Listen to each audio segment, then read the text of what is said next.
Friends, இந்த chicken ரைஸை பாருங்க, நான் பார்க்கவே எவ்வளோ ஒரு சூப்பராக இருக்குது. டேஸ்ட்டும் அந்த அளவுக்கு சூப்பராக இருக்கும். நீங்கள் கடைக்கு அனுப்பி கொடுத்தாங்களோ இந்த அளவுக்கு டேஸ்ட்டாக செஞ்சு கொடுப்பாங்களா எனக்கு தெரியாது. அந்த அளவுக்கு டேஸ்ட்டு சூப்பராக இருக்கும். இன்றைக்கி நம்ம சூப்பரான சிக்கன் ரைஸ் தான் செய்ய போகிறோம். எப்படி செய்யலாம்னு பார்க்கலாமா?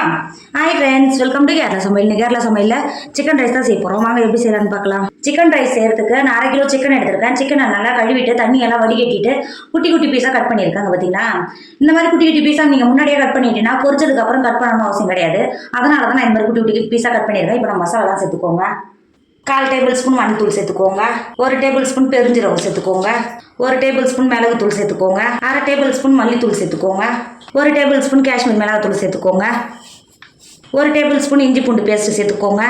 அது கூடவே 1/2 டேபிள் ஸ்பூன் கார்ன்ஃப்ளவர் சேர்த்துக்கோங்க. 1 டேபிள் ஸ்பூன் மைதா மாவு சேர்த்துக்கோங்க.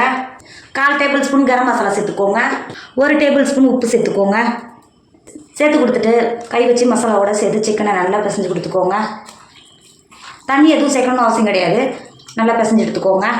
இப்போ பாருங்கள், நம்ம மசாலா சேர்த்து சிக்கனில் இந்த அளவுக்கு நல்லா பிடிச்சிருக்கணும். இப்போ சிக்கனை 10 நிமிஷத்துக்கு மாற்றி வச்சுக்கோங்க.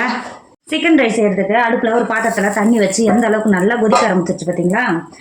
இப்போது நல்லா கொதிக்கிற தண்ணியில் ஒரு 3 டேபிள் ஸ்பூன் சன்ஃப்ளவர் ஆயில் சேர்த்துக்கோங்க. 4 டேபிள் ஸ்பூன் உப்பு சேர்த்துக்கோங்க. சாதத்தோடு வச்சு வேகும்போது உப்பு பிடிச்சி சாதம் நல்லா வெந்து வரும். 4 டேபிள் ஸ்பூன் உப்பு சேர்த்துக்கோங்க. எண்ணெயும் சேர்த்து கொடுத்துட்டு நான் ஜீரக சம்பா அரிசி 4 கப்பு எடுத்து 10 நிமிஷத்துக்கு முன்னாடியே தண்ணியில் ஊற வச்சு கழுவிட்டு தண்ணி வடிகட்டி எடுத்துருக்கேன். இப்போ அரிசியை உள்ளே சேர்த்துக்கோங்க. அரிசியை சேர்த்து கொடுத்துட்டு ஒரு டைம் நல்லா கிண்டி கொடுத்துக்கோங்க. அளவுக்கு கிண்டி கொடுத்துட்டு மூடி சாதத்தை ஒரு 80% வேக விடுங்க. இப்போ பாருங்கள், சாதம் எந்த அளவுக்கு நல்லா 3/4 பாகம் வெந்து வந்துருக்கு பார்த்தீங்களா? இங்கே பாருங்கள். இப்போ ஒரு டைம் நல்லா கிண்டி கொடுத்துட்டு சாதத்தை வடித்து எடுத்துக்கோங்க. சிக்கன் ரைஸ் செய்யறதுக்கு இப்போ ஒரு பாத்திரம் வச்சுக்கோங்க. 2 டேபிள் ஸ்பூன் எண்ணெய் சேர்த்துக்கோங்க. எண்ணெய் சேர்த்து எண்ணெய் நல்லா சூடாகிடுச்சு. இப்போ நான் எடுத்து 4 முட்டை எடுத்து வச்சுருக்கேன். இப்போ உடச்சிட்டு உள்ளே சேர்த்துக்கோங்க. 1 டேபிள் ஸ்பூன் மிளகுத்தூள் சேர்த்துக்கோங்க. 1/2 டேபிள் ஸ்பூன் உப்பு சேர்த்துக்கோங்க. சேர்த்துட்டு முட்டையை வறுத்துக்கோங்க.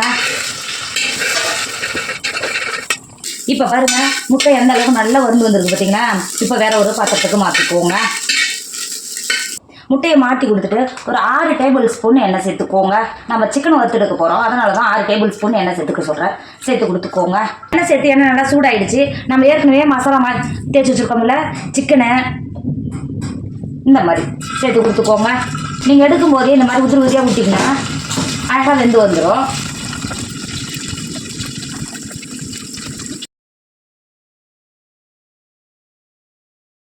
சேர்த்து கொடுத்துட்டு ஒரு சைடு நல்லா வேக விடுங்க. சிக்கன் ஒரு சைடு சேர்த்து ஒரு பக்கம் நல்லா வெந்து வந்துருக்கு. திருப்பி சேர்த்துட்டு இன்னொரு சைடு வேக விடுங்க.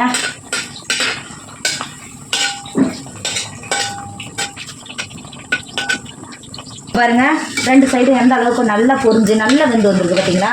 இப்போ சிக்கனை மாற்றி வச்சுக்கோங்க. மாற்றிட்டு பாக்கி இருக்கிற சிக்கனையும் இதேமாரி வறுத்து மாற்றிக்கோங்க.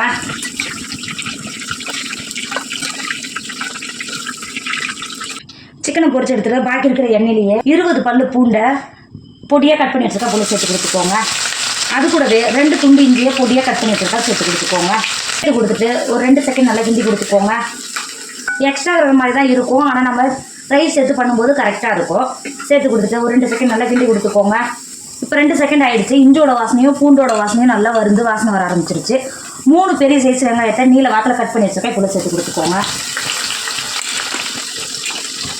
சேர்த்து கொடுத்துட்டு அது கூடவே 5 பச்சை மிளகாயை பொடியாக கட் பண்ணி வச்சுருக்கேன் இப்போ சேர்த்து கொடுத்துக்கோங்க.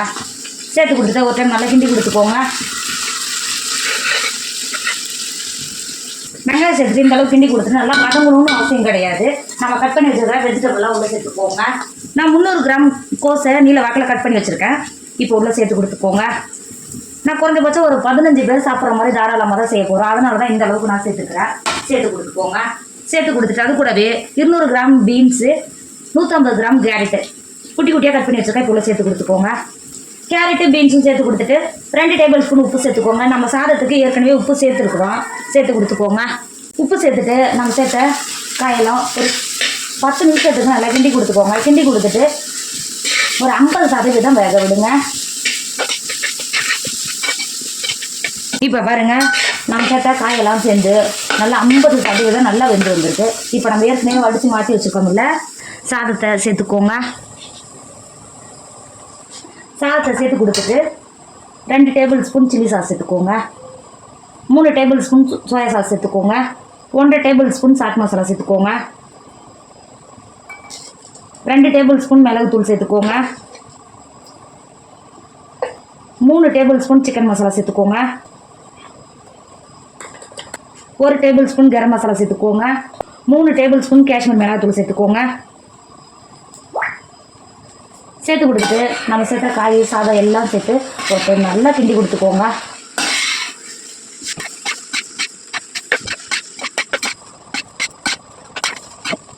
இப்போ பாருங்க, இந்த அளவுக்கு சேர்த்து சாதத்தோடு நல்லா கிண்டி கொடுத்துட்டு நம்ம ஏற்கனவே வறுத்து மாற்றி எடுத்துக்கோம்ல சிக்கன் பீஸ் எல்லாம் உள்ளே சேர்த்துக்கோங்க.